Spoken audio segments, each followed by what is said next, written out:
people that don't engage in some form of resistance exercise already have one foot in the grave.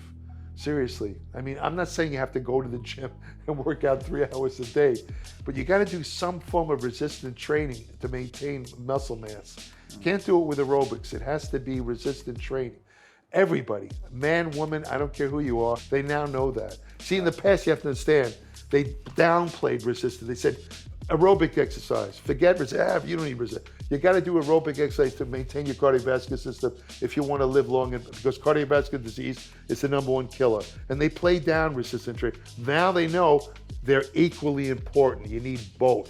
Welcome to this week's episode of the Escape Your Limits podcast. Our guest today returns to answer more questions following one of our most popular episodes with 500,000 downloads.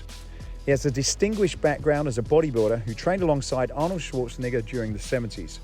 Beyond his achievements in bodybuilding, he boasts over 30 years of experience in researching and writing about all aspects of fitness, nutrition, and performance-enhancing drugs. His remarkable career includes serving as the editor of Muscle and Fitness magazine, as well as being an editor-at-large for Flex magazine and Ironman for 28 years. In our last interview, he debunked the truth of steroids, bodybuilding, and the deathly effects of safe supplements. In this week's episode, we cover a number of subjects around nutrition and supplements, including the drawbacks of semaglutide and other fat loss burners as a weight loss solution, the only drug that's known to extend lifespan, and an in-depth discussion about the effects of creatine. So please welcome back the creator of Applied Metabolics, Mr. Jerry Brainum. Mr. Jerry Brainum. Hi, how are you doing, Matthew? It's good to see you again. I'm very good. We're in Venice Beach. Yes. Well, thanks for coming on. The last episode was very popular, nearly 500,000 views. Wow, that's great. So it was obviously got a lot of people's interest. We talked about steroids and testosterone boosters and SARMs and growth hormones. So there's a big interest in steroids, it seems. Sure. Oh yeah, I agree. Huge interest. And I thought we can follow on that, I guess, but maybe address some of the other questions that came out of that, and then we'll see where we go. So I wanted as a start to look at the supplements, because I guess there's a close link. Like we talked about testosterone supplementation and some of the testosterone boosters, which are natural versions. And I thought if we kind of kick off from the supplement side, because one of the things that certainly came across was there's so much misinformation out there, and so many gurus that talk about one thing and then people that absolutely contradict it. And you with your newsletter, your Applied Metabolics that comes out, you go into a lot of detail and a lot of research about some of this. And I suppose the first question was, how do you, from your perspective, separate the gurus out there that are talking and hyping up a lot of products and supplements and the information that you're finding out? How do you separate the two? Well, first of all, you have to look at the background of the person who is pushing, let's say, a testosterone supplement. A lot of times they're selling the supplement, and there's obviously a conflict there, ulterior motive. They're trying to make money. What I do is I go by the research. And the research on testosterone boosters is, to put it in a single word, appalling, meaning there's no research. There's animal research. I saw a person who calls, well, I guess he is, he's a neurobiologist he has a podcast from Stanford University. He was recommending this stuff called Fidosia. It's a kind of an African herb. Now, the problem with that is... That's Huberman, isn't it? Huberman, Huberman. I don't know the man personally. He seems like a nice guy. I'm sure that he's pretty well respected because of his educational background. I'll mention that in a second. But the point is, I've caught him making a lot of errors. And with him, you have a situation known in philosophy, it's called a logical fallacy, appeal to authority, it's called. It's called a logical fallacy. What that simply means is a lot of people will take the word of somebody simply because of his educational background. They figure he must know what he's talking about. He has got one of the biggest sort of podcasts in the area. Yeah. Well, that's why. Yeah. Because he's at Stanford University, a respected educational institution, and they figure this guy, this is the expert. We're going to listen to him. Who's Jerry Brainum? I mean, where's his PhD? Is he teaching at Stanford? We're going to listen to Huberman. Well, a lot of what Huberman says is true. A lot of it he just picks out of the air. I just saw an article, not written by me, by somebody else, where they pointed that out, where he says things not based on any scientific credibility. In other words, it's more or less his opinion. So is that, I know, because I've followed there's some interesting podcasts that he's done, and I know, I'm not an expert, but he tends to refer to research and pull it together and then make his view. Is that kind of what you're referring to? He does refer to research, but what he doesn't mention, like with this Fedosia stuff, it was animal research. There wasn't a drop of human research. And he has something in common with what I call the vegan advocates, the people who make the pro-vegan videos. They will quote a lot of research, but they cherry pick the research. They don't mention other research that conflicts with their views. For example, again, relating to Fedosia, which is again a over-the-counter testosterone booster, the rat studies show that it can also it can increase testosterone in rodents. Yes, no human evidence, but even worse, it can also cause testicular damage. Now, if it did that in humans, it would have an opposite effect. It would not only not raise your testosterone, it would lower your testosterone. He doesn't mention that. What do you think that's like? Because he seems like a smart guy. What do you think that would be missed out of? I don't think he's doing it maliciously. I can't explain why he doesn't mention it. Maybe he just doesn't think about it. I'm sure he's probably read that. If he's read the studies on this stuff, he knows about this. So what have you? Where would you say you differ from other people? Not just sort of referring to Huberman as an example, but where would you differ when you look at the research? How do you feel you get kind of a fairly balanced view on both sides? Well, what I do is I'm a little bit more open-minded. In other words, in the situation that the problem is that a lot of natural substances or natural supplements might actually have utility in human physiology. But the problem is that because they're natural, there's not going to be a lot of human research on them, because human research studies are extremely expensive. And the people that can afford to pay for that, which is pharmaceutical, big pharma, they're not going to pay for it because you can't patent these natural substances. So we have a situation where a natural substance might work, but we'll never know because there's no human confirmation. Now, a lot of these substances, people will take them, especially the testosterone boosters, and the nitric oxide supplements is another example. They'll take it and say, well, I know it works because I feel I'm getting stronger, I'm getting bigger. Well, here we have what they call the placebo effect. In other words, if you believe something's going to work, about 40% of the time it will. It's not necessarily from the substance you're taking, it's your belief, because what happens is you subconsciously do things that stimulate real gains. Like if I give you a testosterone, say you're a 25-year-old guy, okay, Matthew, here, you want to get bigger, I'm giving you this testosterone supplement, testosterone booster, and you're going to get bigger. You're going to grow. You're going to grow like you took steroids. So, okay, great, Jerry. You go to the gym, and because you're taking it now, you subconsciously, you start training harder. You know you got the testosterone, so you're going to train more intensely. You're going to lift harder. You're going to maybe eat better. You're going to have more protein. That's where your gains are coming from. And you're going to wrongly attribute it to the testosterone booster, which probably did nothing. I've written about that in my applied metabolic Tomcat Ali. Yeah. But there's things you have to be aware of. There's actual human studies, and these studies were paid for by let's say companies in Malaysia. Most of your Tomcat Ali comes from Malaysia, and it's paid for, it's sponsored by the studies and by the government. So these are human studies. They're pretty good studies.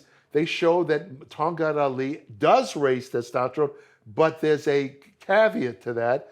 And that is the fact that you have to have lower testosterone, or in other words, if you already have normal to high levels of testosterone, Tomcat Ali will do nothing.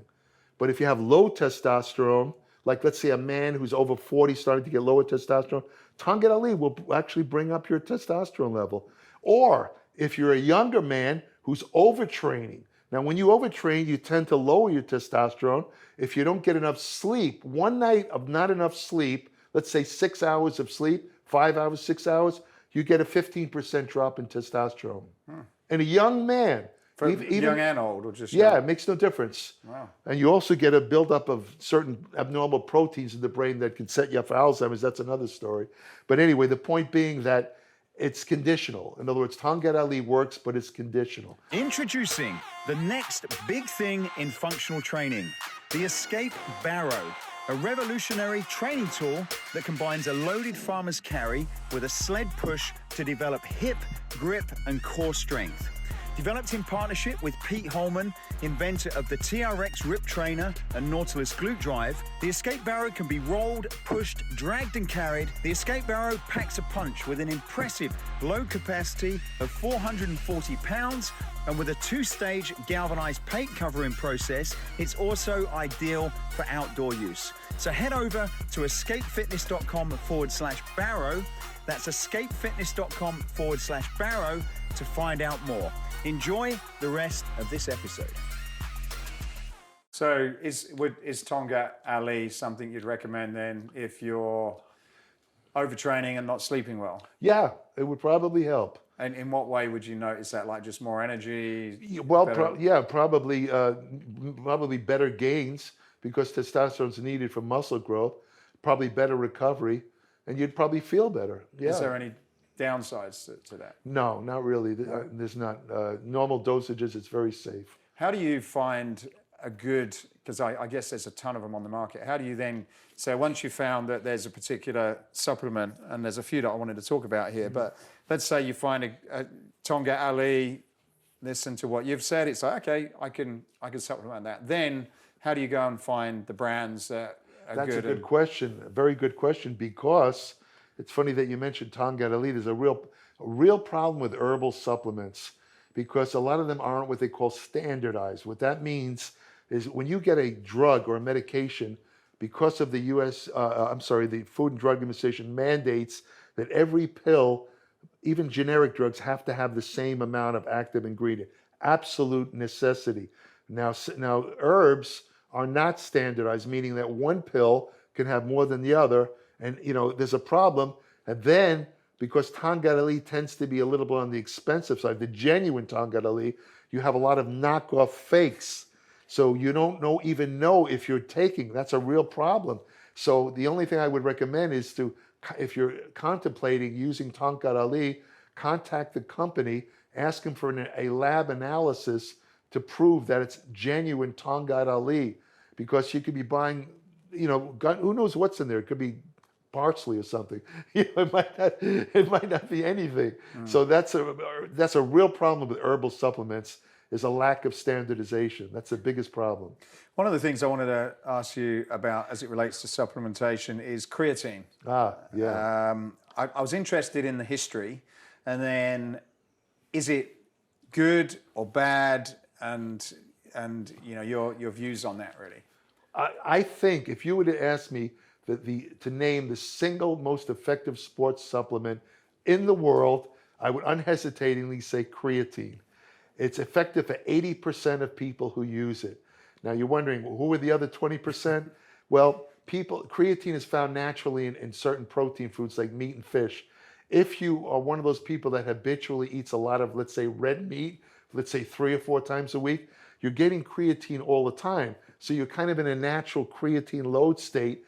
So if you take a supplemental creatine, you'll still get benefit, but not as much benefit as a person who doesn't eat as much meat. So again, it's the single most effective supplement. Creatine for what? Just so I can... it increases a number of things. It increases workout intensity. The basic function of creatine is you have a substance called the most elemental source of energy is called adenosine triphosphate, or ATP. Now, the way it works is ATP, and the process of producing energy, one of the phosphate, it has 3 phosphates attached to it, adenosine, right? Just imagine 3 phosphates attached to adenosine. One of the phosphates breaks off, that's energy, right? Now you have what they call adenosine diphosphate, and then it can become adenosine monophosphate. Now, where creatine steps in, creatine can be, I compare it to like having an extra battery in your car. If your battery runs dead, the second battery takes over. What creatine does, it's stored in the muscle as creatine phosphate. So when the ATP is let's say, degraded in the course of producing energy, the stored creatine muscle will donate the phosphate and actually, renew or replenish the ATP. Now, this process takes about 2 to 3 minutes.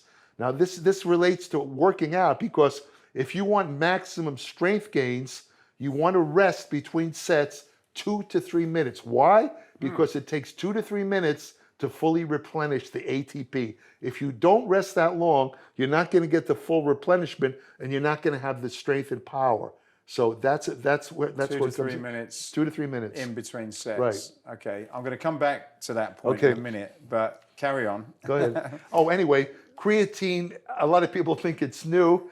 You asked about the history. Yeah. Creatine was actually discovered by a French researcher back in 1834. Yeah, they discovered in 1834, but nobody really knew what it did. They really didn't have any idea. Then it was researched in the early 20th century.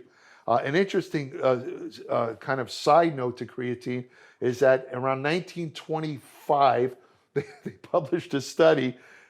They looked at a stuff called creatine ethyl ester, which is a form of creatine that was not, only a couple of years ago, was released on the commercial market as being 400% better than normal creatine, right? Creatine ethyl ester is kind of attached to an alcohol moiety, so supposedly it's absorbed better.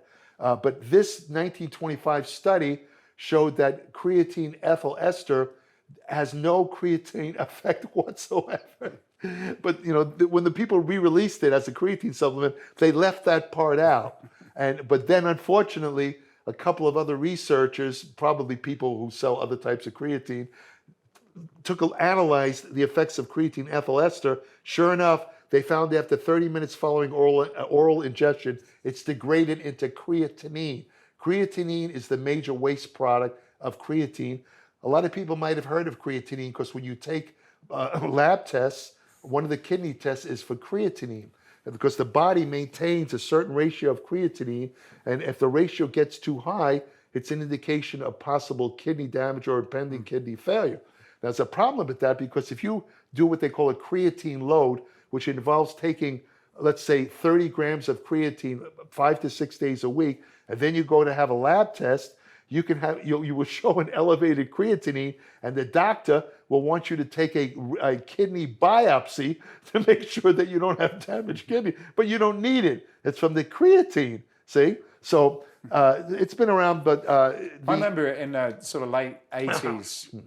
That's when I first sort of remember people in the gyms using it. Actually, yeah, that's true, because what happened was in the 70s, East German and Russian athletes, they were the first. They were giving their athletes vials of creatine phosphate during competition. They were giving them vials of creatine phosphate. That was the first athletic use, but they kind of kept it to themselves. They didn't want the Western athletes to know about it, so they kind of kept it, They were also using androstenedione, which is later on became a pro hormone, but they weren't giving it was an early testosterone booster.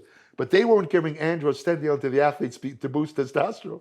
They were doing it because androstenedione increases aggression, and they wanted their athletes to be aggressive for competition. But anyway, it turns out that in the early 80s, a couple of companies started producing creatine. That's probably when you first heard of it. A friend of mine, Bob Fritz, was one of the first guys. I can't remember what company he was working for. He came out with the very first commercial creatine supplement around 1985, but it didn't catch on.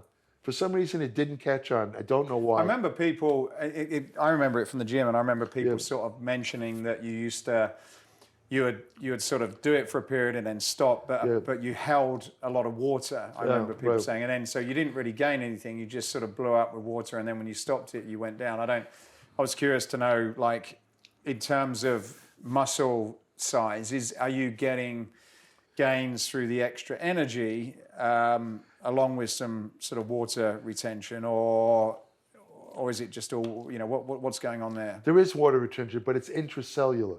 And that's good. What does that mean? In other words, the water is held within the cells rather than external under the skin. Okay. It doesn't give you a bloated look, in other words, but it does retain water, especially when you do it what they call the creatine load, which, as I said, involves taking about 25 to 30 grams of creatine, 5 to 6 days, and then going to a maintenance dosage of about maybe 5 grams after that. That will definitely retain some water, but it's not just water, because creatine stimulates processes in muscle that build real muscle. For example, creatine stimulates a hormone called insulin-like growth factor 1. When it's produced intramuscular, there's different forms of IGF-1. Some of it's produced in the liver through the release of growth hormone. Growth hormone, when it gets to the liver, it will stimulate the production of IGF-1. That's called systemic IGF-1. That maintains your heart, your neurons in the brain, and your connective tissue, right? Now, there's a separate IGF-1, which is produced directly in muscle. It's produced when muscles damage. What it does is it stimulates the activation of what they call satellite cells. Satellite cells are muscle stem cells heavily involved in the repair and building of muscle. So when you take creatine, it actually stimulates intramuscular IGF-1, which in turn stimulates satellite cells. That's real muscle. That's an anabolic effect, a direct. And secondarily, that water retention effect that we mentioned, the intracellular, you see, you don't want, like a bodybuilder, he doesn't want extracellular water because it'll smooth him out. It obscures muscular definition. That's why they take diuretic drugs, to get rid of that last bit of water. Makes them look super cut. Looks like they have see-through skin, translucent. But so you want to keep the water inside, like stored in muscle, like each gram of glycogen stored with 2.7 grams of muscle. That's why they do carbo loading, to get more glycogen and more water in the muscle, which gives you a fuller looking muscle. Now, but there's a secondary reason why you want intracellular water, because it has what they call a cellular swelling effect. In other words, when the cell is hydrated, it actually, I know this sounds weird, it actually promotes anabolic signals. It stimulates what they call myogenic factors that also help build muscle. So creatine works in that way too. So creatine is truly not only an energy-producing supplement because of its effect on ATP, but it also has a direct anabolic effect in muscle. That's why I consider it the number one, because it works. It simply works for almost everybody who uses it. What do you do to find a good, without sort of promoting any brand names? Again, how do you look for a good creatine? Because my guess is there's a lot of them out there. Yeah. Bad. Well, generally speaking, there was a real problem with a lot of the creatine that was used in commercial supplements emanated from China. Now, the problem with that, you probably already know what I'm about to say. China is famous for their poor quality control. Most of your amino acids come from China. Really? I'm not saying they're bad, but I'm saying they don't use I'll give you a quick example to really make this clear. A couple of years ago, back in I think it was the late 80s, early 90s, did you ever have an amino acid called tryptophan? I've heard of it. Okay, tryptophan is an essential amino acid. A lot of people take it because it's a precursor for a brain neurotransmitter called serotonin, which is involved in sleep. So they take they take tryptophan because it's rapidly converted in the brain into serotonin, helps you relax, helps you get to sleep, right? Okay, it turns out that most of your, as I said earlier, most of your amino acids were coming from China. Well, the Chinese decided to use a new process involving, see, the way they produce amino acids is through bacterial fermentation process. They decided to use a new filtering system to produce tryptophan, which would lower the cost of producing it. Unfortunately, this new filtering system turned out to be inefficient, and it left some contaminants in the tryptophan, and they didn't know this was happening. It was released onto the market. They later identified the contaminant was called peak E, and it caused a disease called eosinophilia myalgia, where a lot of people, about 300 people, got very sick because of the tryptophan, causing the government to pull all tryptophan supplements off the market. Strangely, it was left in baby food.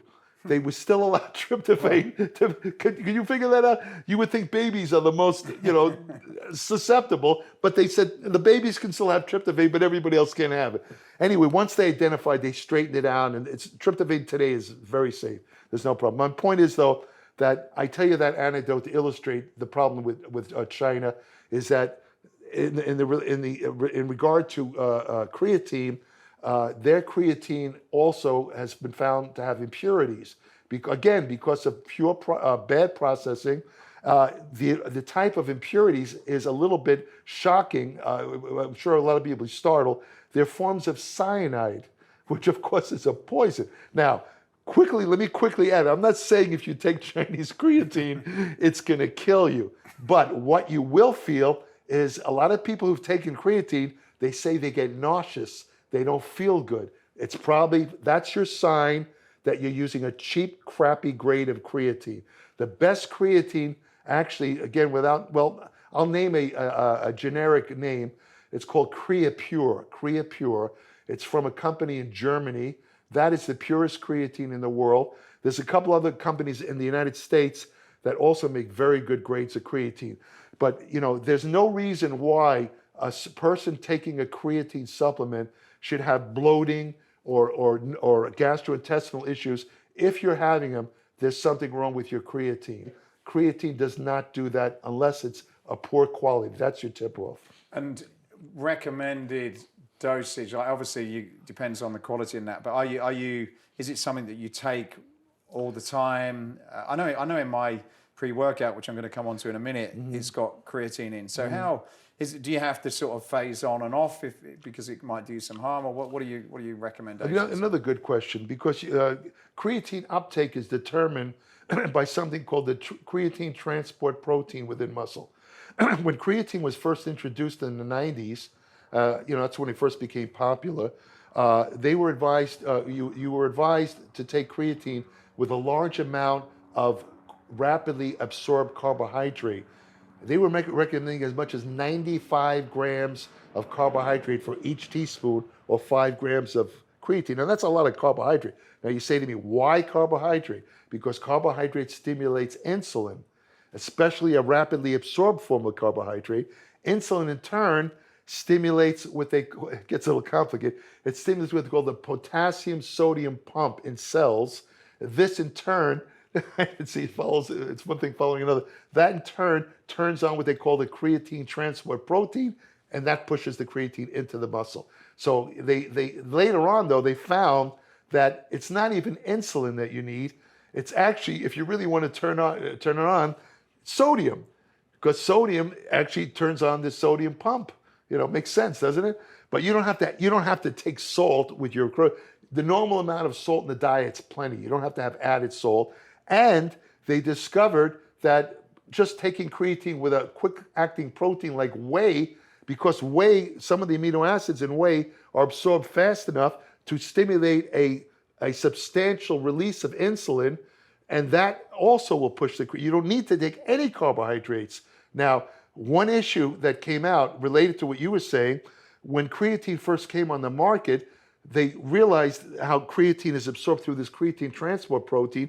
And the theory was that if you use creatine on a continuous basis without, let's say, cycling it or getting off, you would tone down the creatine transport protein. This has to do, like, for example, when you take testosterone, your androgen receptors, this happens with a lot of receptors in the body. If you take something continuously, your body senses it, and it downgrades the receptors. It's kind of a protective device of the body. It doesn't want you to get messed up. So they thought that by taking creatine continuously, it would turn off the creatine transport protein, and your creatine would all go to waste. Now they know that's not true. A couple of years later, they realized you can take creatine all the time. You don't have to cycle. If you want, you could cycle it. Now, there is one, again, caveat to that. One of the controversies about creatine is that, remember I mentioned that the major byproduct of creatine metabolism is called creatinine.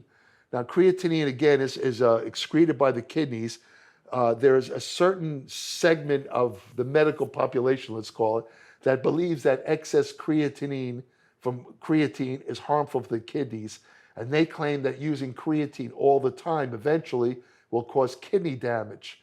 But there's no real evidence of that. However, if you have some sort of pre-existing, this is an important point, not normal kidneys, if you, let's say, take lab tests and you show a little bit off-kilter kidney, this is a little more common when you get past 40, it probably would be a good idea to cycle the creatine just as an insurance measure.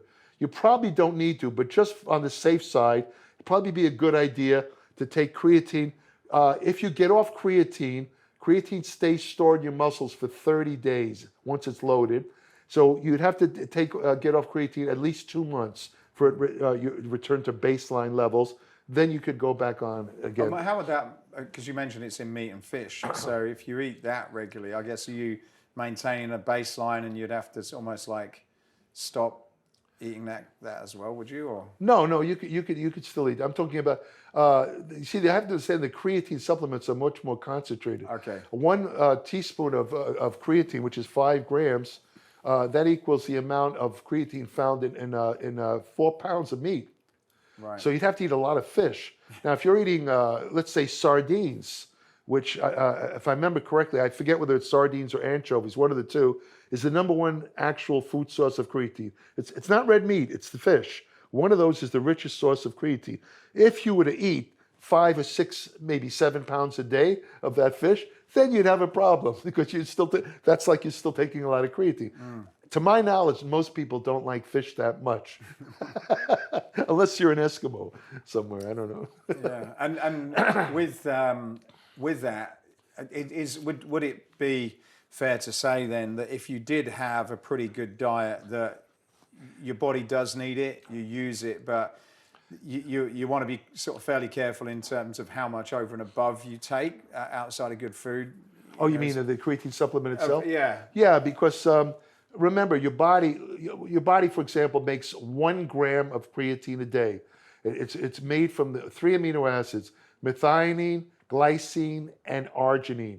Those are the precursors for creatine. It's made in the liver, kidney, and pancreas. So even if you take no creatine, your body will still produce 1 gram of creatine. Because like I say, it's essential to health. It really is. Even though it's not considered an essential nutrient, it really is important. But the point being that the average person, if they eat some of the creatine foods like meat and fish, will get another gram. So they're taking an average of, let's say, producing in their body 1 gram in the body, 1 gram outside, 2 grams a day, right? Now, it turns out that's what the body is basically used to.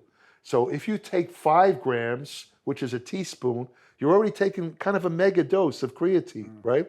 Now, if you start, they have, like I said earlier, they have what they call a creatine load. That was the first way creatine was suggested to be taken when it first came out. Again, you take 5 grams, which is a teaspoon, about 5 to 6 times a day for 5 to 6 days. Then you go back to maybe about a teaspoon after that. And the idea was that you load your muscles with creatine. Subsequent research over the years showed that after 48 hours, but you have to understand 25 to 30 grams a day, which is what you'll be taking in the load, that's a massive amount. That's like 25 to 30 times more than your body ever makes. Your body's not used to that. So what they found is after 48 hours on a creatine load, more than 50% of the creatine is being excreted right out. It's wasted. So in other words, the best way to take creatine, based on my research, is to take no more than 5 grams. If you take 5 grams, 1 teaspoon, in 30 days, you'll have the same amount of creatine loaded in your muscle as if you did a 1-week load. And you will not be wasting any of the creatine, and you will not get the water retention that comes, because with the load, you do get water retention.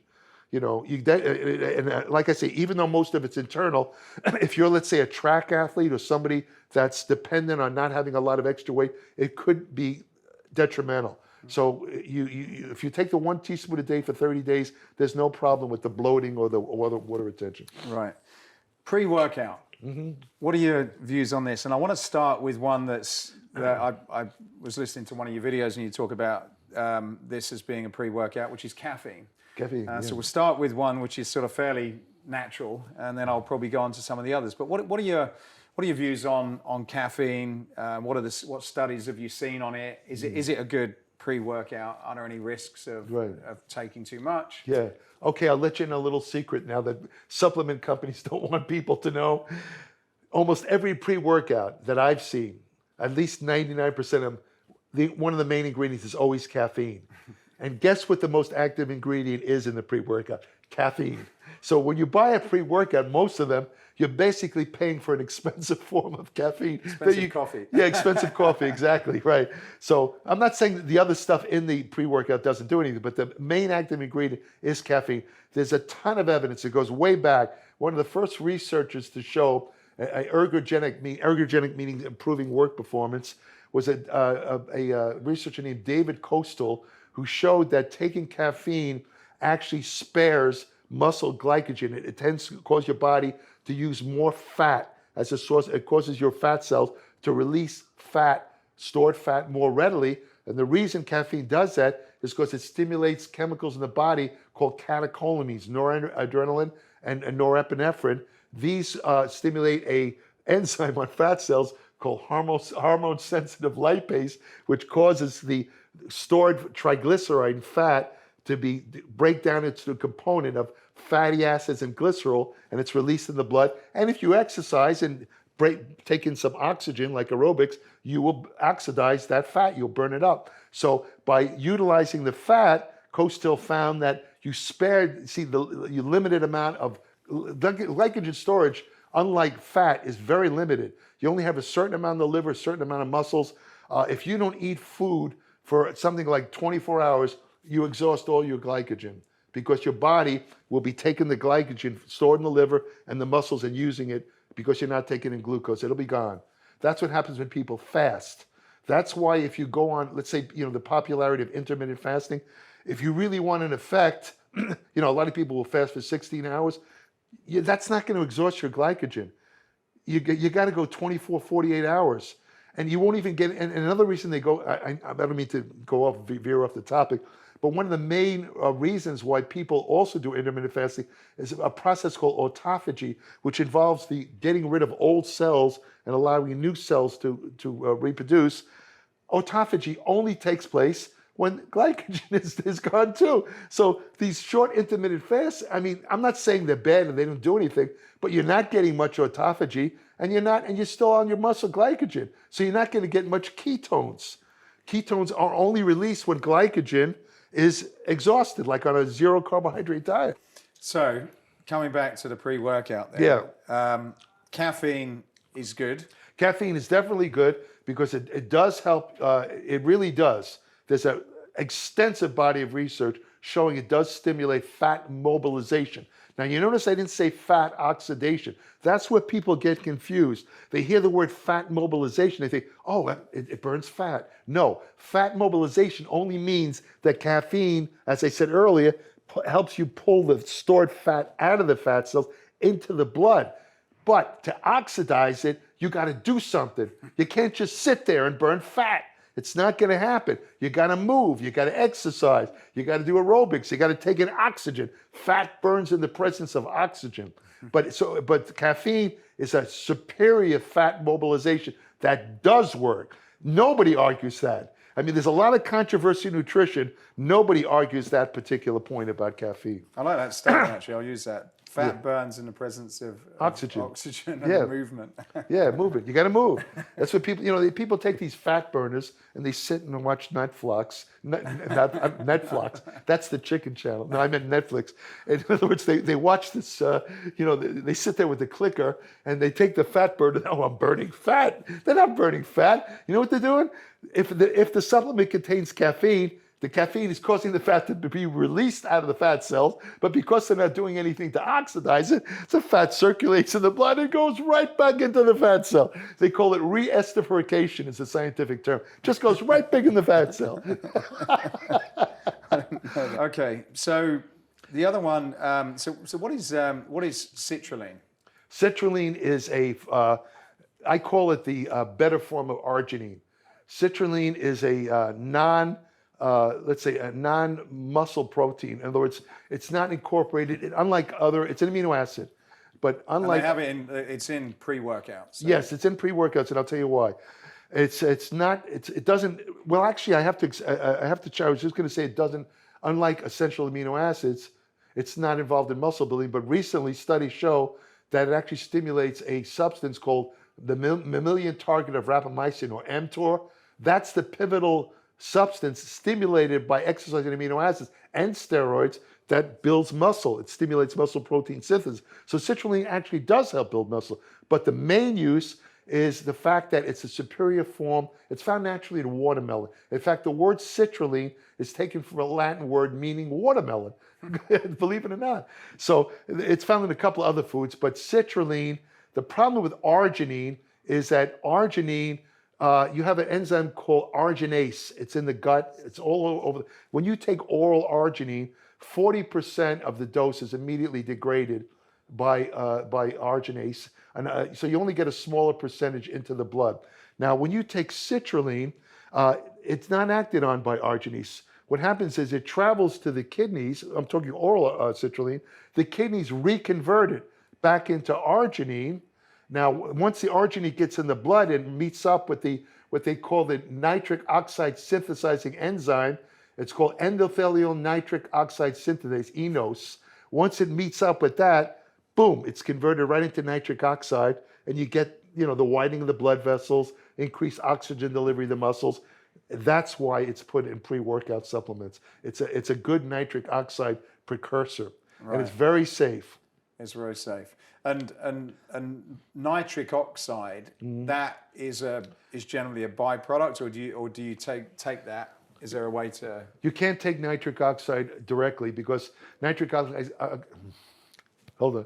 Nitric oxide is a gas. It's very ephemeral. In fact, there's an interesting story about that real fast. For years, scientists knew there was something produced in the body that dilated blood vessels, but they couldn't identify it because they couldn't isolate it. It would appear and be gone. And so they named it endothelial relaxation factor. Endothelial is the word for the endothelium, which is the lining of blood vessels. This particular substance was able to relax the smooth muscles and blood vessels, and by doing that, it widened the blood vessels, and at the same time, it lowered the blood pressure. It maintained healthy blood pressure. But scientists couldn't figure it out. They couldn't isolate it. It was a freaking gas. It was released and gone in 5 seconds. It's like trying to catch a ghost. It was ephemeral. You couldn't catch it, right? It turns out a couple of scientists figured out that the byproduct of nitric oxide were nitrite and nitrates, and they realized that the level of nitrates that were produced was an indication of nitric oxide release. By doing so, don't ask me how, it was very complicated. They were able to figure out that endothelial relaxation factor is in fact nitric oxide. Now, you can't, again, take a nitric oxide supplement because, again, it's a gas. It's gone. Like I say, it's like... Does beetroot produce? Beetroot does because it's a great natural source of nitrate. And the nitrate, if you drink, let's say, beetroot juice, the first step you have certain bacteria in your mouth that secrete enzymes that start the conversion of nitrate found in beetroot juice into nitrite. Then you swallow the nitrite that's now initially converted by the oral bacteria, gets into the gut. Further enzymes convert the nitrite into nitric oxide.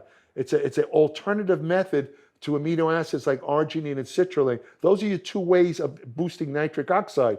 You can either take citrulline or arginine, or you could take what they call nitrate-containing vegetables. For example, again, beetroot juice, beets, what's the other one? Spinach, there's a couple of them. They're rich in nitrate. The only thing you have to be careful of, certain antiseptic mouthwashes will kill the bacteria that start the initial conversion, and they'll kind of short-circuit the whole thing. It turns out that you'll know because they'll say antiseptic mouthwashes. So you want to, if you're taking these vegetables, you want to keep your mouthwash a couple of hours away because you'll short circuit it if you think, With pre-workouts then, because there's a lot of ones that don't feel good. I've tried a few, some feel good, some feel don't. But what's the again, recommended way that you can separate a good from a bad? You've mentioned a few things that are in it: caffeine, citrulline. Like, how did you when you're looking at online or on the shelf, how are you going to go about choosing a good one then? Well, you want to probably go with some proven ingredients like the caffeine, citrulline, beta-alanine is another good ingredient. Creatine would be useful.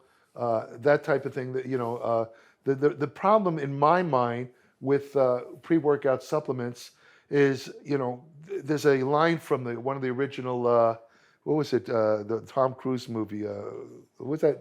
Top Gun? Top Gun. The need for speed. You remember that line, the need for speed? A lot of people have a need for speed. In other words, they like to feel, they want to feel like that before they work out. So unfortunately, some of the pre-workouts, and this is what you want to avoid, they have dug out these long abandoned amphetamine compounds that came out in the 40s. Some of them were used as like nasal, to shrink nasal pain, but they caused too many problems. They tended to raise the blood pressure way too high, way too fast, the opposite of nitric oxide. So they were abandoned. But some of these companies, because they're basically methamphetamine, they're like speed. They're a form of methamphetamine. They added it to the supplements. One of them was called DMAA.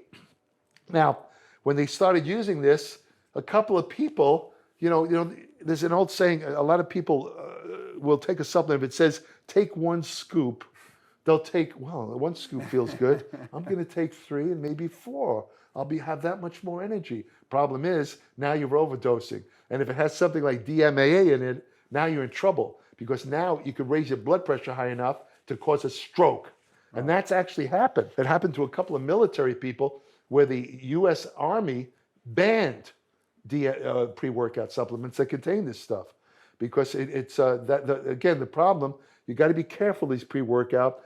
If it has stuff on the label, some of these there's a couple of others, when the news came out about DMMA, the companies replaced it with other amphetamines. They wanted to keep the money coming in. They know that these guys wanted that speed effect, Yeah. So they substituted the DMA for other amphetamines. So they're still out there. And you want to avoid these kind of things. Be careful. If it has some of these chemical names you're not familiar with, don't use it. Because again, if you stick with the regular scoop and you don't have pre-existing cardiovascular problems like high blood pressure, you'll probably be okay. But if you take more than one scoop, or you forget, or you take it several times a day, even if you're a healthy person, you could be in big trouble. Okay, good advice there. Yeah.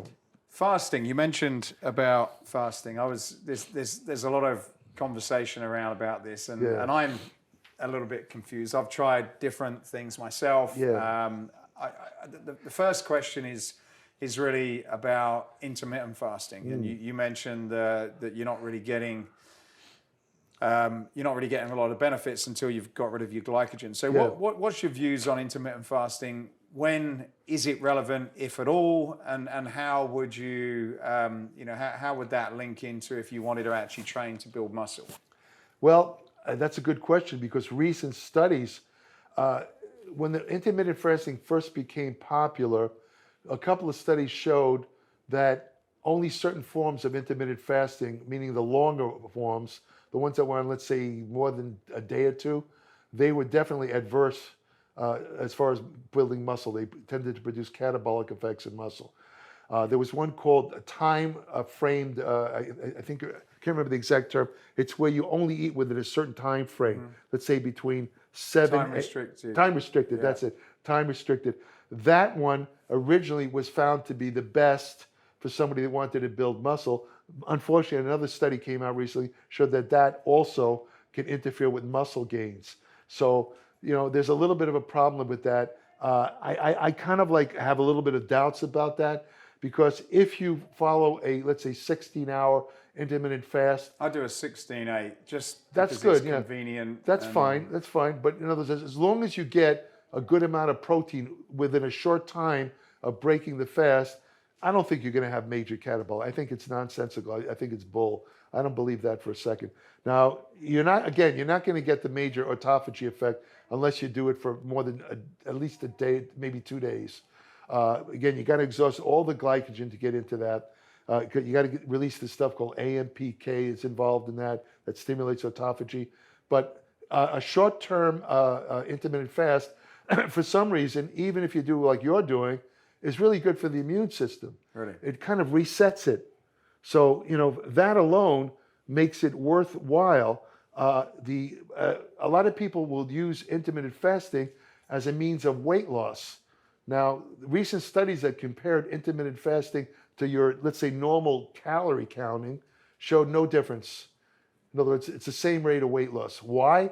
Because a lot of people will go on a fast, and when they break the fast, they pile the food in, so they're winding up getting the same amount of calories, even though they've restricted some calories by the fasting, by loading up on the food afterwards. In the long run, they're getting the same amount of calories as a low-calorie diet, so they're in the same boat. Yeah. But it's a good thing. I generally think that it's good for health. Some earlier studies showed that intermittent fasting could provide up to 90% of the health benefits of what they call calorie restriction eating. Calorie restriction involves reducing your daily caloric intake by average of 30%. Now that's a lot. In animals ranging from mice to rats to fish to dogs to even monkeys, they showed that calorie restriction tended to produce a life extension effect. A couple of humans there's no human evidence. You have to understand, to get human evidence, you'd have to follow a person their entire lifespan. That would be a study. That would be the mother of all studies from an expense. Even Elon Musk would back off on that one. That's how expensive that would be. And nobody's going to do it anyway. But the point being that, there's not a lot of evidence that it'll do that, extend life. But the point is that they found that following intermittent fasting does provide a lot of the benefits of caloric restriction, because again, effect on the immune system, does have a good effect on lowering resting insulin levels, lowering glucose levels. These are all related to increased longevity. So in other words, if you're interested in, let's say, long-term health, intermittent fasting is still a good idea. Just don't depend on it for fat loss. It's not the greatest fat loss technique. Right. So muscle building then, because I guess, and we're going into a few different areas now, but I guess muscle building generally probably isn't something for longevity. Like, you don't actually need a lot of big muscle if you want to live for a long time. So are those two things, so if you do want to do intermittent, is it negative to muscle building? Or if, providing you don't do it for extended periods, you can still maintain, even as you get a little bit older, a certain amount of muscle mass? I think you can maintain. But I just want to comment on what you just said about the large muscles as you get older. The big problem with that is, again, remember I mentioned that substance earlier called MTOR, the mammalian target of rapamycin. There's a problem when people age. There's a balance between MTOR and this stuff called AMPK. Now, remember I mentioned autophagy, which is a very healthy process where your body gets rid of old cells. It's definitely related to longevity. AMPK stimulates autophagy. mTOR blocks it. And the problem is, as people age, mTOR gets out of balance. How does that happen then? Nobody really knows. Your body just tends to produce less AMPK to balance out the mTOR, and the mTOR tends to get out of balance.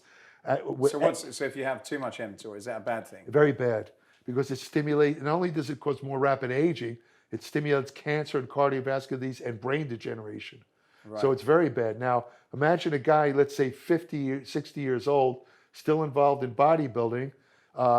He might be having a rise in mTOR, and he's taking amino acids, which stimulate mTOR.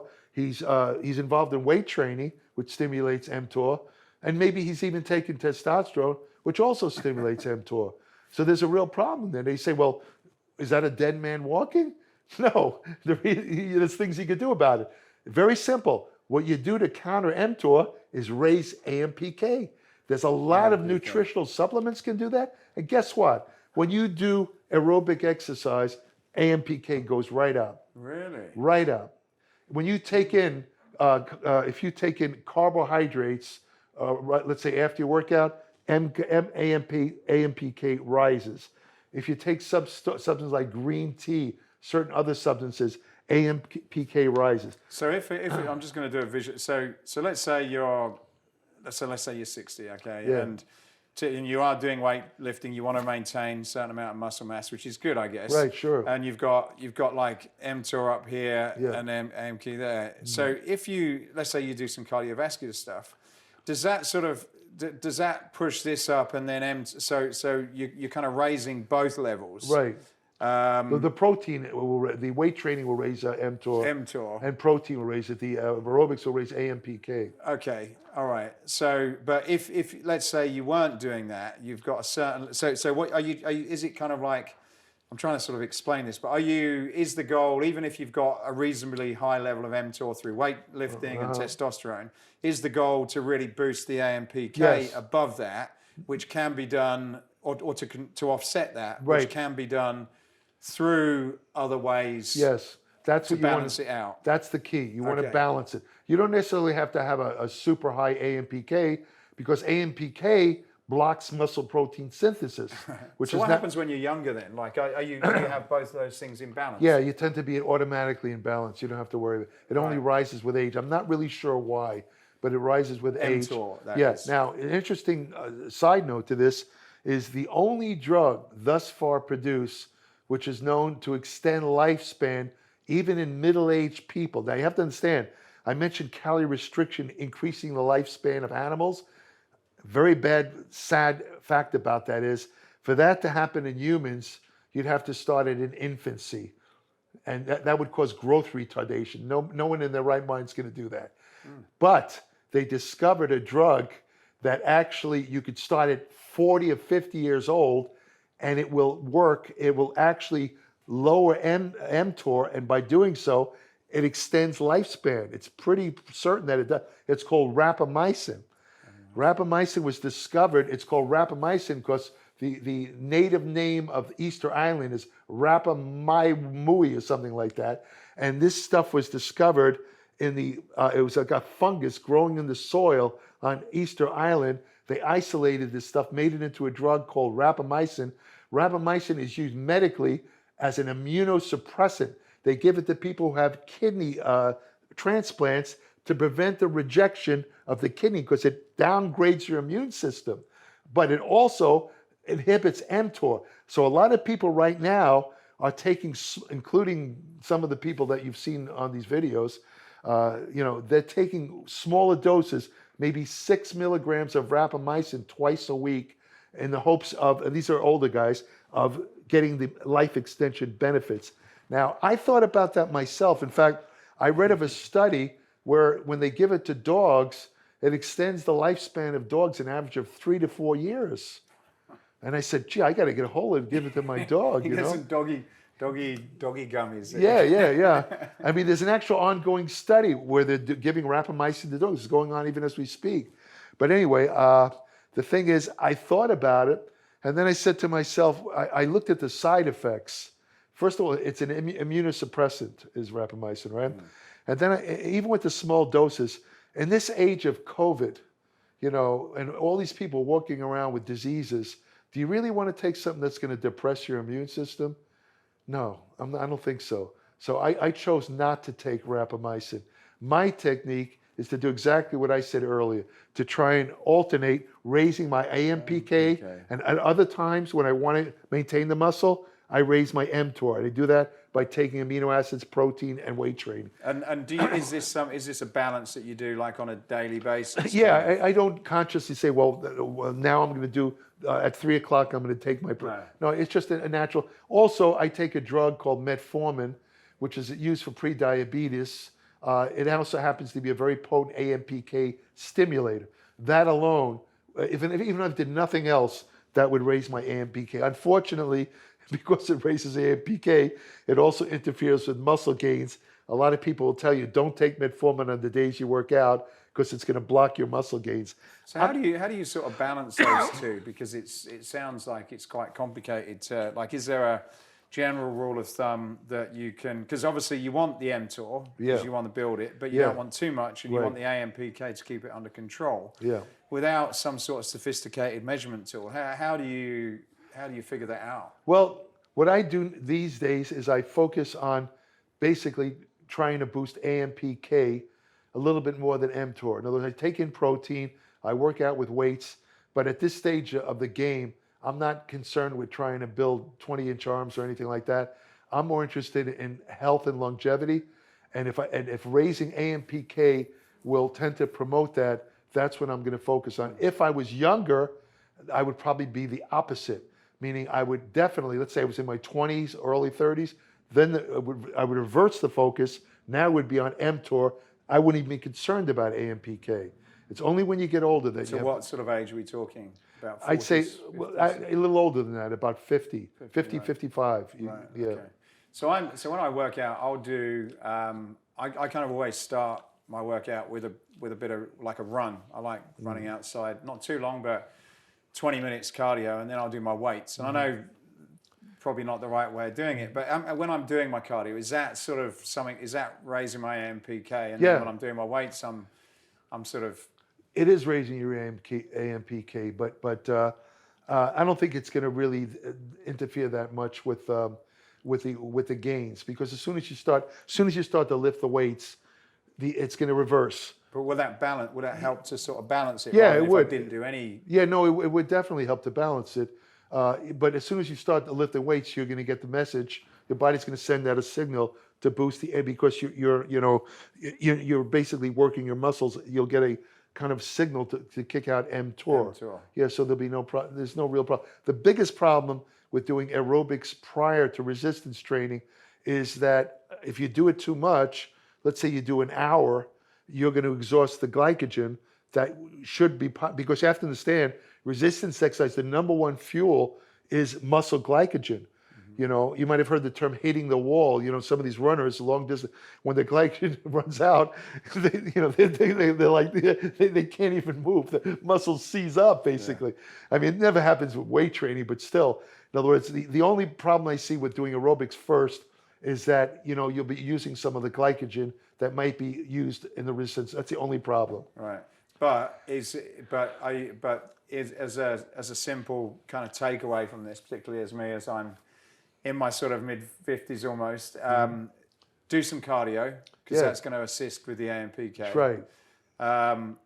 Do your strength training and everything else. And is there any other supplementation to, for that AMPK as well? Because it seems as though if you're taking protein and amino acids and working out, you've got your mTOR figured out. Yeah, there's a couple of them. Like I said, green tea, curcumin.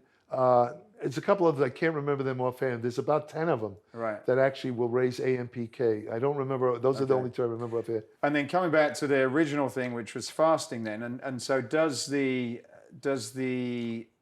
intermittent or any kind of fasting, does that also put up the AMPK, which helps with autophagy? Yeah, it does. Yeah, that is one of the advantages. So if you did say once a month, 48, 24-hour fast, that would be very good.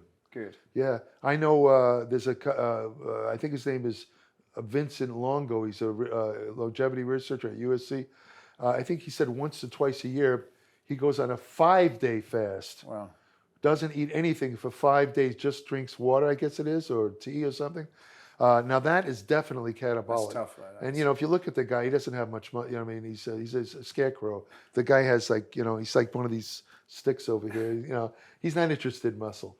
So I wouldn't recommend that for anyone who wants to maintain muscle. But one thing I want to quickly add before I forget, you mentioned about having larger muscles with age.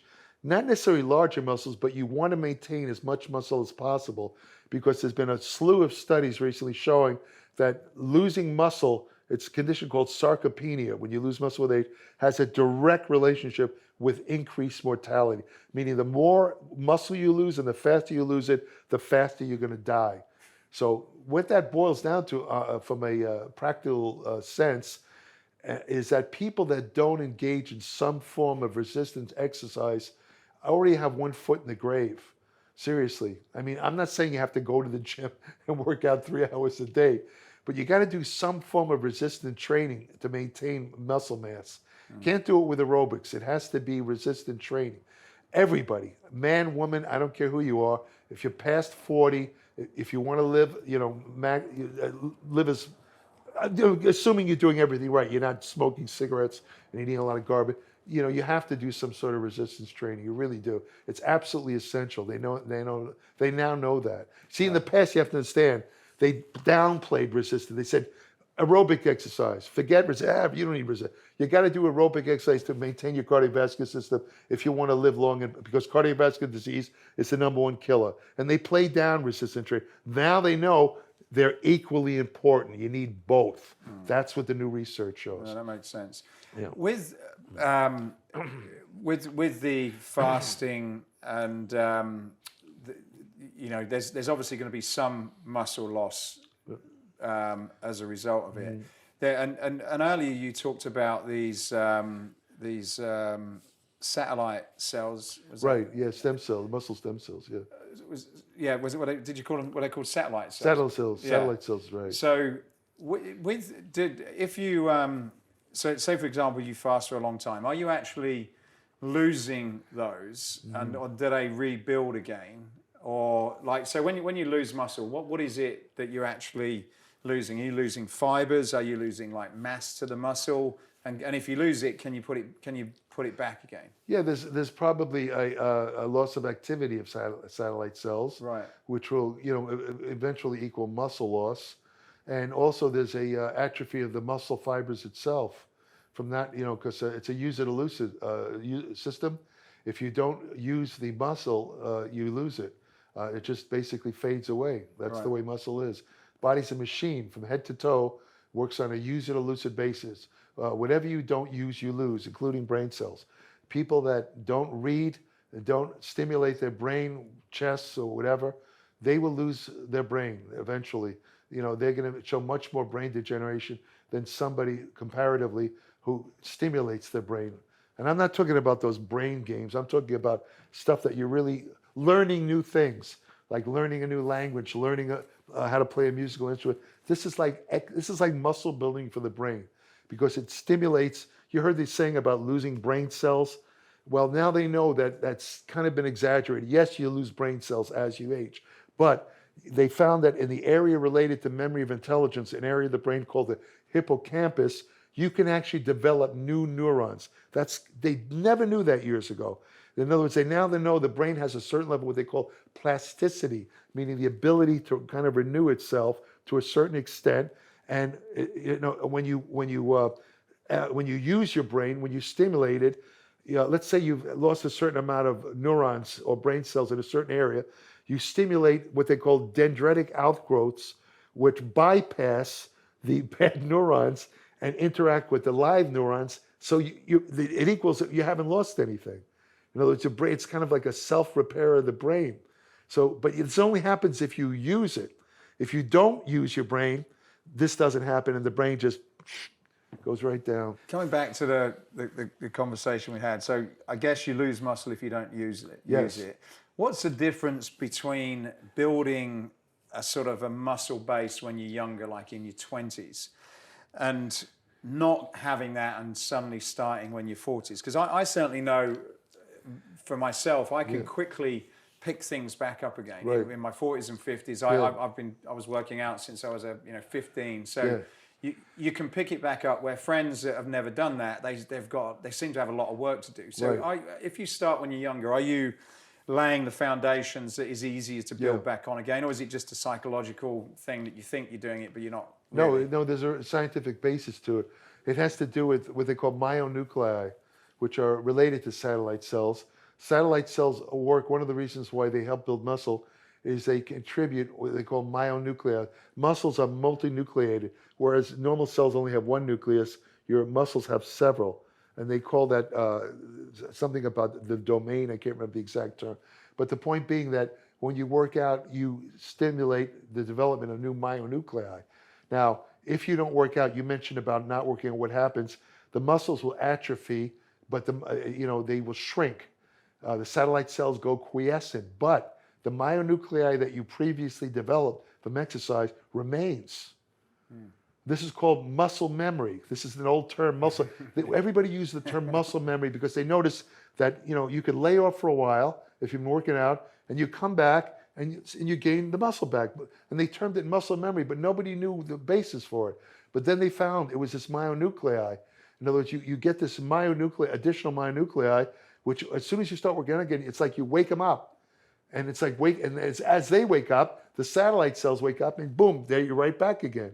So yes, starting earlier is a good thing. But whereas the person, let's say you use the example you used earlier, person who starts 40, 50, he hasn't developed those myonuclei, and if he hasn't worked out all his life and he starts at, let's say, 50, he probably already has a certain level of satellite cell degeneration, which is going to make it harder for them. This is why it's harder to develop muscle as you get older, because the satellite cells are not quite as active.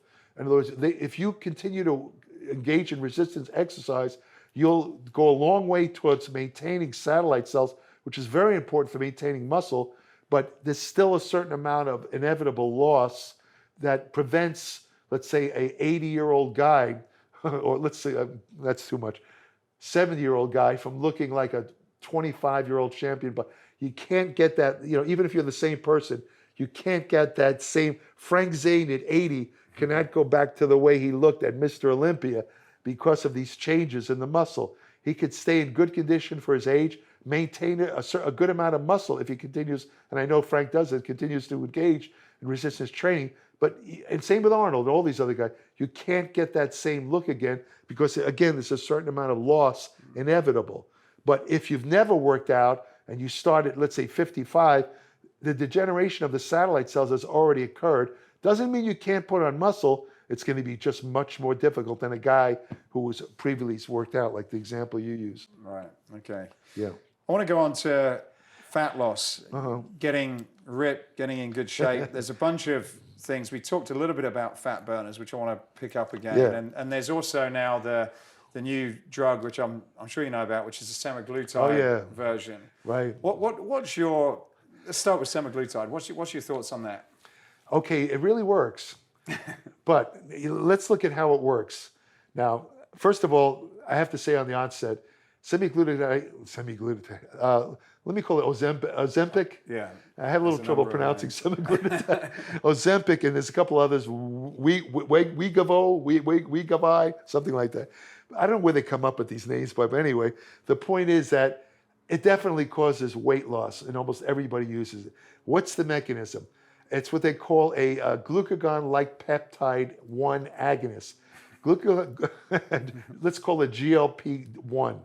GLP-1 is produced in the body, in the gut. It's called an incretin hormone, meaning it promotes the release of insulin, which is why these drugs were originally and still are used mainly to treat diabetes.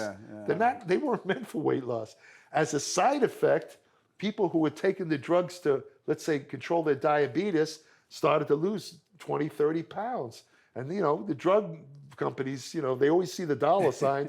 Obesity is $1 billion business. If you can come out with a drug that really... A pill. Yeah, a pill that causes weight loss, you got a gigantic market. I'm talking huge. And the light bulb went up and said, hey, we're going to remarket this stuff as a weight loss or aid. But the essential point to remember is that these GLP-1 agonists do not burn fat. All they do is impart a feeling of fullness. They make you feel full, so you don't want to eat more. So you automatically reduce calories. See, and they do reduce hunger too, along with the feeling of fullness. Those two factors, feeling of fullness and reduction of hunger, that's what causes the weight loss. Great. It does have a whole full page of side effects. Right. It does come with side effects. There's no drug. A pharmacologist. I heard it. I got a friend who was a big investor in it and said it was this miracle drug with very little side effects. But well, yeah, but it's still, let me put it this way. A pharmacologist will tell you a drug without side effects is a drug that doesn't work. Every drug has side effects. Now, it's true that they're rare. It's true. However, there's two essential points that I don't think are being emphasized enough about these. Because Weight Watchers have now partnered up. Oh, everybody's on it. There's three things. I said two. I'm going to add another one. There's three things people have to be cognizant about when it. By the way, if you don't know what cognizant means, take out your dictionary. It means being aware of. No, the thing is, they have to be aware of with these GLP agonist drugs is, first of all, you have to take them all the time. As soon as you get off them, it's like the coach in Cinderella. Remember at midnight, it turned back into a pumpkin. Guess what? When you get off GLP agonists, your appetite comes right back. So you can put the weight right back on. It's a perfect business model, I guess, isn't it? Second point is the cost. Yeah, it's very expensive. I mean, it's like anywhere from $1,000 to $1,500 a month, and it's not covered by most insurance. It's going to be out of your pocket, and if you want to keep the weight, if you're going to have to take it for life, that's a big investment of money, right? That's the second problem, right? If you're a full-blown diabetic, you could probably get a prescription obviously from a physician. How much insurance will pay, I don't know, but it'll still be. I know that I don't take that drug, but certain asthma drugs I take, I know that there's one I take that normally costs $1,300 a month. It only lasts me a month, but because of my insurance, it costs me something like $250. It's still pretty expensive. So you can bet that even if you have a prescription for these GLP-1, they're still not going to be cheap, right? Here's the third and probably most important thing to remember about GLP-1 agonists. 40% of the weight loss of people, this is what the studies show, this is going to be shocking to a lot of people. 40% of that weight loss is muscle. 40%. Wow. Yes. So is it happening, like you said, with like long-term fasting? Is that the sort of thing that's going on? What's going on is with the reduction of calorie, when you eat less, you're also reducing a lot of essential nutrients, including protein. Right. Your protein can go down like 50, 60, 70%. When that happens, there's going to be muscle loss. See? And you say to me, okay, the obvious question is there anything people can do about that? Can they take these GLP-1 agonists and prevent that lean mass? Yes. Very simple answer. 2 words. Resistance exercise. Resistance exercise. They've shown in many, many studies, hundreds, when you diet, when you go on, whether it's a low-carb diet, a calorie-restricted diet, if you want to maintain lean mass, you have to do 2 things. You got to increase your protein, and you got to engage in resistant exercise. Essential to maintain lean mass. The same with these drugs. If you want to if you want to prevent that 40% loss of lean mass, you better hit the gym or get weights, do something. You want to use cables, do some sort of resistant exercise, or you're going to lose that muscle. And when you lose your muscle, your resting metabolism goes down. So if and when you do get off the drugs, you're gonna blow up like a balloon real fast. So people have to understand, if you're gonna take these GLP, and everybody's rushing to get it. Elon Musk took it. He says he lost 30. All these people, the movie stars, are all getting on this stuff. If you want to take it, fine. And yes, I agree. If you take, it's only like 2.4 milligrams. The odds of side effects, even though there's a long list of possible, it's not likely, very unlikely. However, you better do resistance exercise, or like I said, you're going to lose a lot of muscle, and that's not good. People have to know that, and this is not being told to people. And in the zeal to take these GLP, I want to take it. I want to lose I can't diet. I've tried everything, and I need blah blah blah. They're not being told about the muscle loss. They need to know this. This is essential. They really need to know this. You got to do. I'm sorry. If you don't want to do resistance training, don't take it. Don't take the drug. I'm telling you, don't take it. And you better also increase your protein. The side effects then probably, even if you do continue to take it, like that loss of muscle mass over the long period is probably going to very bad. Yeah. And not only, but like I say, I assume that most people take these drugs because they want to, lose body fat. And if you take them without resistance training and your metabolism drops, and you don't take enough protein, you're going to lose the muscle. Your rest of the metabolism is going to go into nothing. So again, unless you want to, if you want to take these drugs for life, and you can afford to, okay. But then again, what's that doing? You know, all that muscle loss, what's that going to do to your health? Remember I told you that muscle loss is related to increased mortality? I mean, nobody knows, because this, you have to understand, this is a new thing. Nobody knows the long-term effects of these GLP-1A. That's another thing. They don't know the nobody's taking this stuff for 10, 15 years. What's going to happen? Let's say somebody is wealthy enough or is motivated enough, whatever, to stay on this stuff. You know, let's say they've heard that if you get off it, you gain the weight. But okay, that's great. I'm not getting off it. They stay on it 10, 15 years. What's going to happen? Nobody knows. No doctor can tell you that. Nobody knows. My guess is if they don't engage in resistance training and they don't increase their protein. Now, if you can't eat the protein, because this stuff really does knock out your appetite. I mean, people almost have to force themselves to eat on this stuff. That's how powerful it is. I mean, you better at least take a protein supplement. Even if you never take, you better take a protein and engage. You got to do those two things, or you're going to be in big trouble. I almost guarantee it. That's my prediction. DNP. Oh my God, DNP. Dinitrophenol, I think it's called. 2-dinitrophenol. I'm trying to remember the exact. Okay, this is probably, I've called it in my videos, the worst, the most dangerous drug in bodybuilding. The more dangerous than any steroid, any speed, anything, because just taking a little bit more than the, let's say, safe dosage kills you. You literally burn up from the, you get, Because it's a weight loss, fat loss. It works. Just like the GLP-1 agonist, this stuff works. If you, this is one of those things that, remember I said earlier that about these people will take a fat-burning drug and sit there and not do anything, expect it to burn fat. Yeah.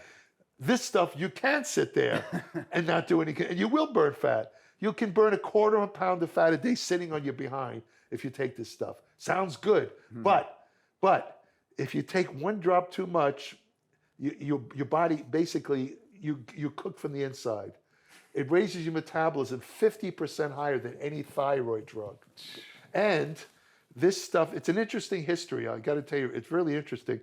How did DNP